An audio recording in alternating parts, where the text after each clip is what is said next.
Cambridge Ilets 9 by University of Cambridge ESOL examinations, published by Cambridge University Press. This recording is copyright. CD 1. Test 1.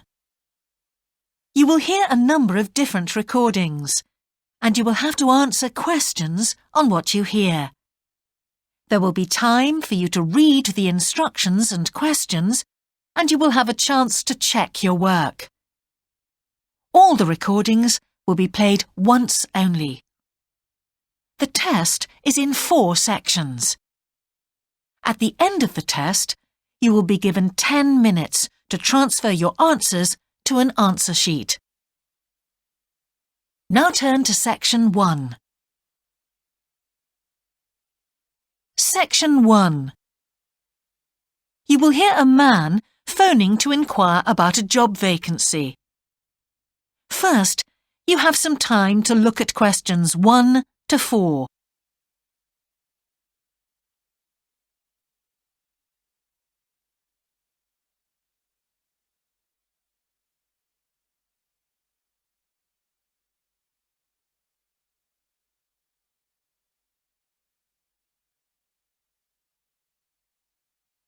You will see that there is an example that has been done for you.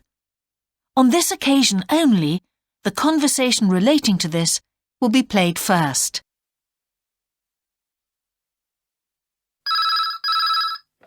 Good evening, King's Restaurant. Good evening. I'm ringing about the job I understand you have vacant. Oh, yes.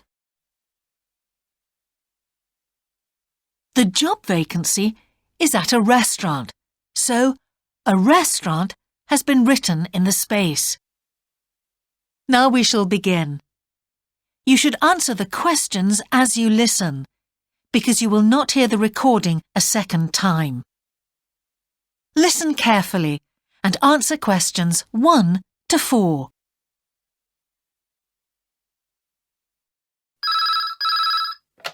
Good evening, King's Restaurant. Good evening. I'm ringing about the job I understand you have vacant. Oh, yes. I'd like to find out a few more details, if I may. Yes, of course. Can I take your name? It's Peter Chin. OK, Peter. Well, if you want to ask about the job, and then if we're both still interested, we could arrange for you to come for an interview. Great, thanks. I'm afraid I missed the advert for the job, but heard about it from a friend. That's no problem at all. What would you like to know? Well, what sort of work is it? Washing up? It's answering the phone. Oh, right, fine. And not waiting at table. That'd be good.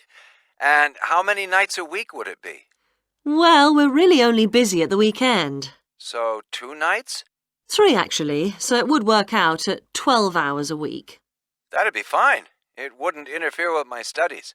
Are you at the university? Yes, first-year physics student. Oh, right. And because I'm not an EU national, would I need a work permit? Yes, you would. Just get your tutor to sign it. That wouldn't be a problem if I were to get the job. Where exactly is the restaurant? Well, we have 2 branches. The one we're recruiting for is in Hillsdon Road. I don't know that. How do you spell it, please? It's HILLSDUNNE Road. Got that. Thanks. Is it near a bus stop? Yes, the nearest one would probably be just beside the library. Oh, yes, I know it. That'd be fine for me. And could I ask about the pay? We're offering £4.45 an hour. That's very good. My last job was £3.95 an hour. Before you hear the rest of the conversation, you have some time to look at questions 5 to 10.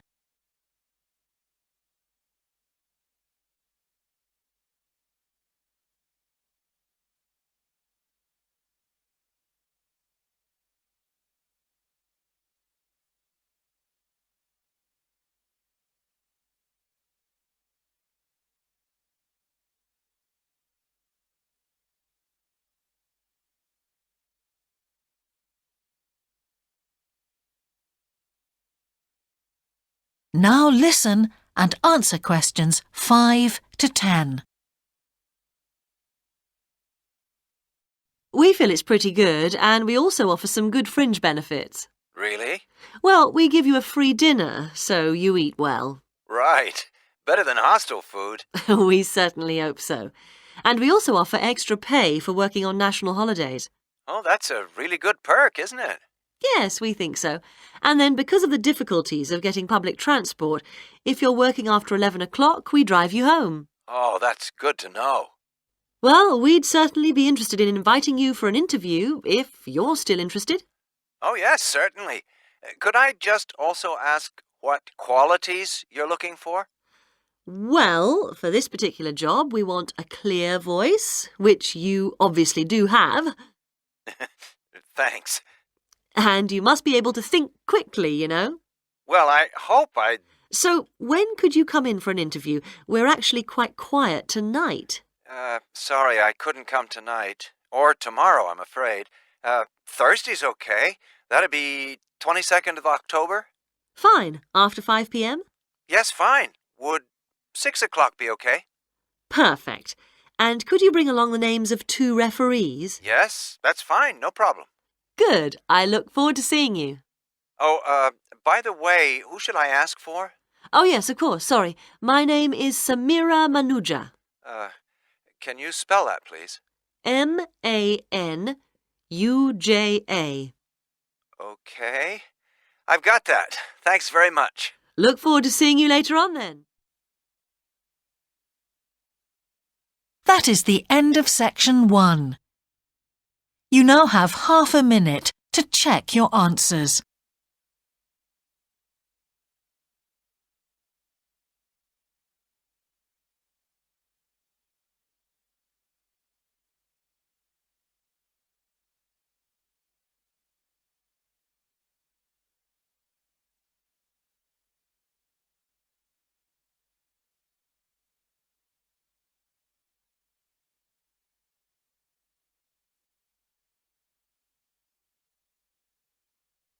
Now turn to section 2.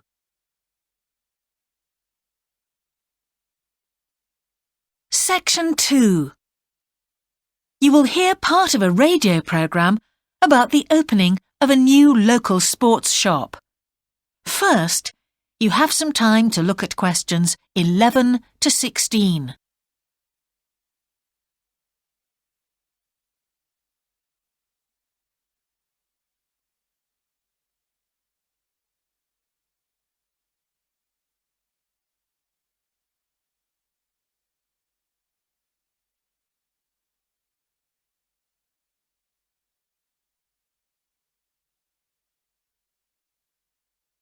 Now listen carefully and answer questions 11 to 16.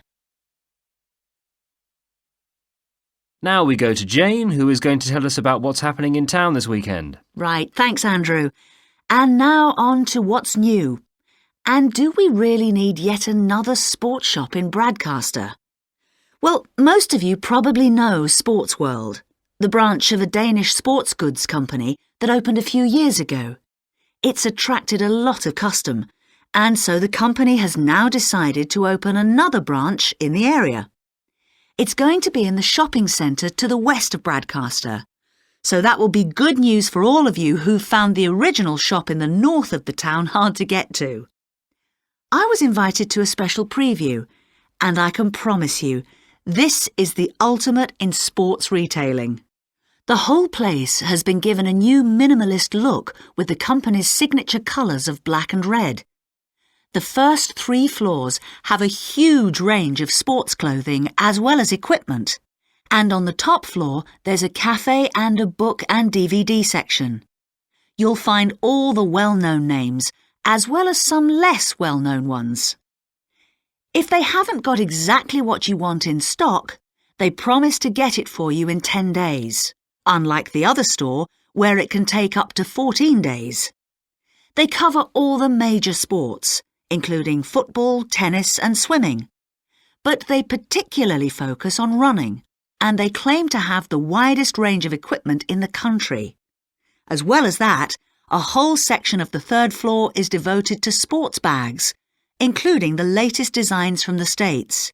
If you can't find what you want here, it doesn't exist. Before you hear the rest of the programme, you have some time to look at questions 17 to 20.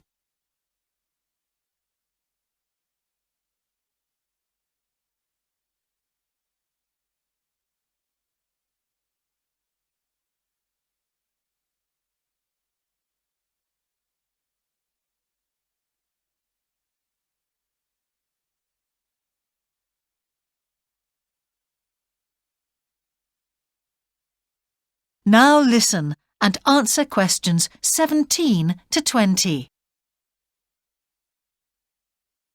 The shop will be open from 9 a.m. this Saturday, and if you go along to the opening, then you'll have the chance to meet the national 400 metres running champion, Paul King, who's coming along to open the shop.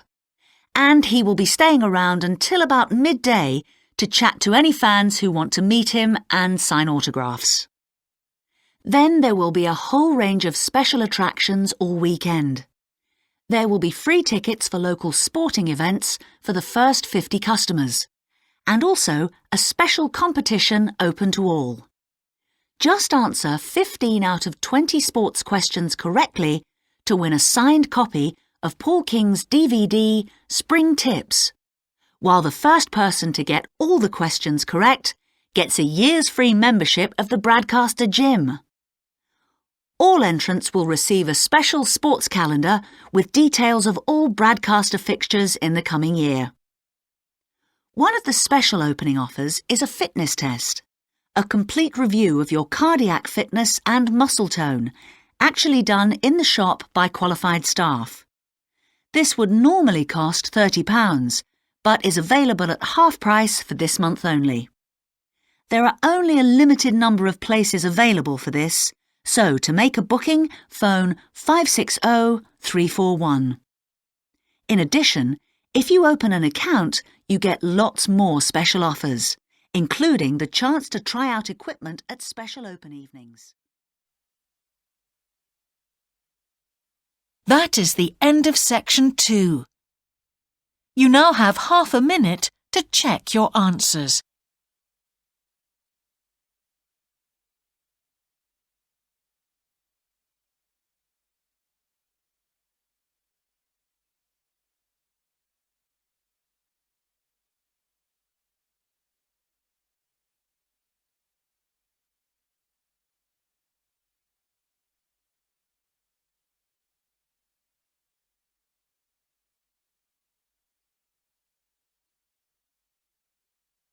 Now turn to section 3.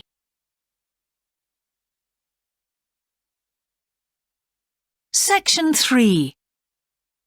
2 overseas students called Spiros and Hiroko have just finished the first semester of their university course.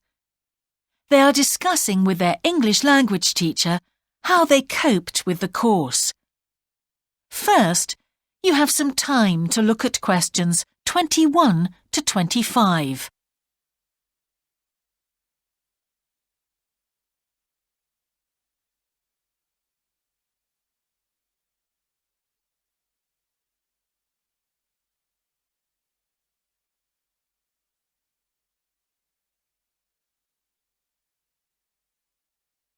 Now listen carefully and answer questions 21 to 25. Before we start, Spiros and Hiroko, thanks for coming in today to talk about your recent study experiences, and congratulations to you both in doing so well in your first semester exams. Thank you.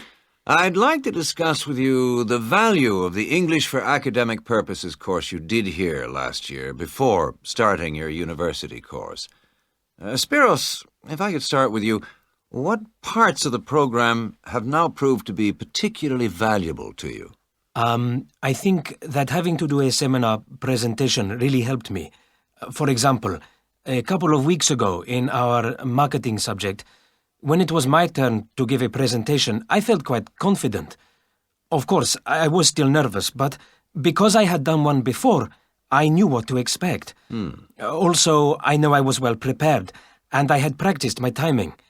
In fact, I think that in relation to some of the other people in my group, I did quite a good job, because my overall style was quite professional. What about you, Hiroko? That's interesting. In my group, I was really surprised by the way the students did their presentations. They just read their notes aloud. Can you believe that? They didn't worry about their presentation style or keeping eye contact with their audience. And I remembered that these things were really stressed to us in the course here. So, how did you approach your presentation, Hiroko? Well, to speak frankly, I read my notes too. At the time, it was a relief to do it this way, but actually when I had finished, I didn't feel any real sense of satisfaction. I didn't feel positive about the experience at all. That's a pity. You know, although I was pleased with my presentation, I am not so pleased with my actual performance right now in the tutorials. During the whole semester, I've not said anything in our tutorial discussions. Not a word. Really, Spiros? Why's that? Do the other students talk too much? It's partly that, but it's mostly because I have had no confidence to speak out. Their style of speaking is so different. It's not the style we were used to during the course. They use so many colloquialisms. They're not very polite, and sometimes there seems to be no order in their discussion. Also, they are very familiar with each other, so because they know each other's habits, they can let each other into the discussion. You're right, Spiros. I've experienced that too. Before you hear the rest of the conversation, you have some time to look at questions 26 to 30.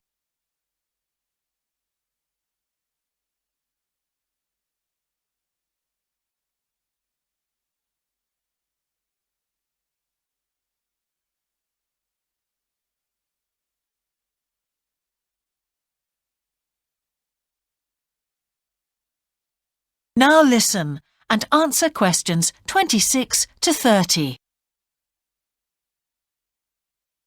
For most of this semester, I've said absolutely nothing in tutorials. But recently, I've been trying to speak up more, and I just jump in, and I've noticed an interesting thing. I've noticed that if they thought my point was interesting or new, then the next time they actually asked for my opinion. And then it was much easier for me to be part of the discussion. Oh, that's great, Hiroko. I hope that happens for me next semester. I'll have to work hard to find some interesting points. What helped you to find these ideas? I think that one thing that helped me with this was the reading. I've had to do so much reading this semester just to help me make sense of the lectures. At first, I couldn't understand what the lectures were talking about, so I had to turn to the books and journals. Every night I read for hours, using the lists of references that were given, and I made pages of notes. At breakfast, I read and read my notes again. This habit has helped me to follow the ideas in the lectures, and it's also given me some ideas to use in the tutorials. But I did so much reading anyway. I don't think there's any time left over for anything extra. My reading speed is still quite slow, though I'm much better at dealing with vocabulary than I used to be. What else do you think we could add to the course program to help with this reading problem? There's not really anything because it's my problem. I remember we were given long articles to read. We didn't like that, but now I realize that reading those long articles was good preparation for the things I need to read now. Also, in class, we regularly had speed reading tasks to do, and we kept a record of our reading speed, so the teachers were encouraging us to work on that. That's true, Spiros, but what we read could have been different. Sometimes in the English class, I felt frustrated when I had to read articles about the environment or health or education, because I wanted to concentrate on my own field, but we didn't read anything about engineering. So I think I wasted some time learning vocabulary I didn't need. But surely the strategies you were taught for dealing with that vocabulary were helpful? Yes, but psychologically speaking, I would have felt much better working on reading from my own field. What do you think, Spiros? Oh, I agree. That would have helped my confidence too, and I would have been more motivated. It was good, though, that we could work on our own topics when we wrote the research assignments. Okay, let's move on to writing now and... That is the end of section 3. You now have half a minute to check your answers.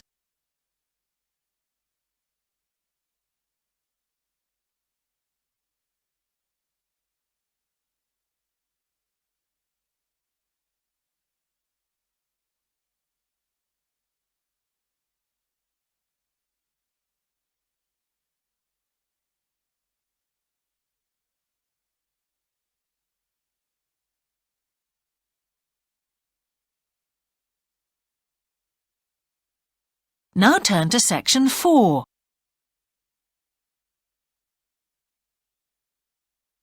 Section 4. You will hear part of a lecture about a problem related to the behaviour of certain sea creatures. First, you have some time to look at questions 31 to 40.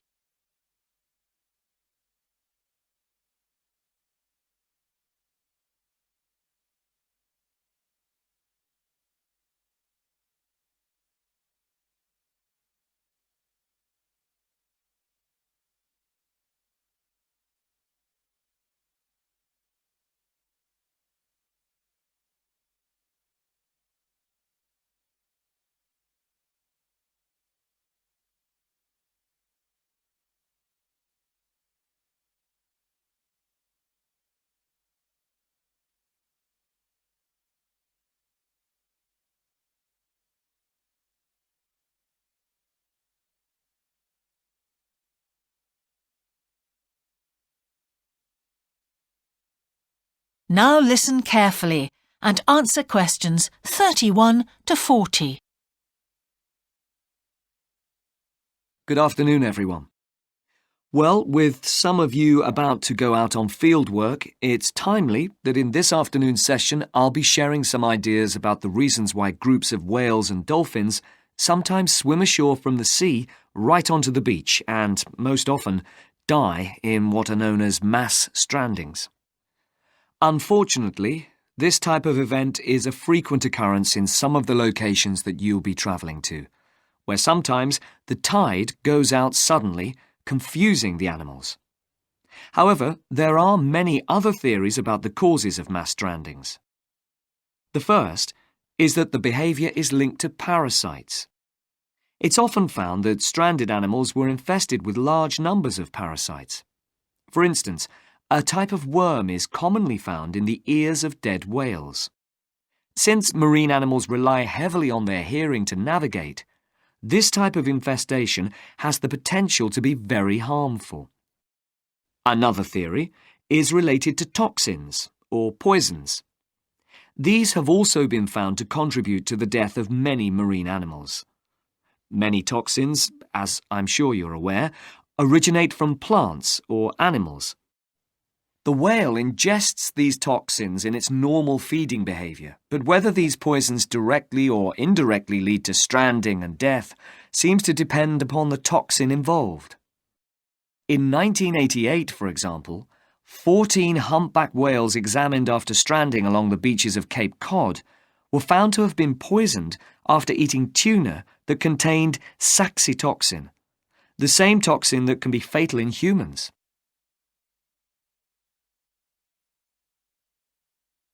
Alternatively, it has also been suggested that some animals strand accidentally by following their prey ashore in the confusion of the chase. In 1995, David Thurston monitored pilot whales that beached after following squid ashore. However, this idea does not seem to hold true for the majority of mass strandings because examination of the animal's stomach contents revealed that most had not been feeding as they stranded. There are also some new theories which link strandings to humans.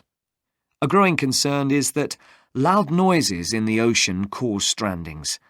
Noises such as those caused by military exercises are of particular concern and have been pinpointed as the cause of some strandings of late. One of these, a mass stranding of whales in 2000 in the Bahamas, coincided closely with experiments using a new submarine detection system. There were several factors that made this stranding stand out as different from previous strandings. This led researchers to look for a new cause. For one, all the stranded animals were healthy. In addition, the animals were spread out along 38 kilometres of coast, whereas it's more common for the animals to be found in a group when mass strandings occur. A final theory is related to group behaviour and suggests that sea mammals cannot distinguish between sick and healthy leaders and will follow sick leaders, even to an inevitable death. This is a particularly interesting theory, since the whales that are thought to be most social, the toothed whales, are the group that strand the most frequently. The theory is also supported by evidence from a dolphin stranding in 1994. Examination of the dead animals revealed that, apart from the leader, all the others had been healthy at the time of their death. Without one consistent theory, however, it is very hard for us to do anything about this phenomenon except to assist animals where and when we can. Stranding networks have been established around the world to aid in rescuing animals and collecting samples from those that could not be helped. I recommend John Connor's Marine Mammals Ashore as an excellent starting point if you're interested in finding out more about these networks or establishing one yourself. That is the end of section 4. You now have half a minute to check your answers.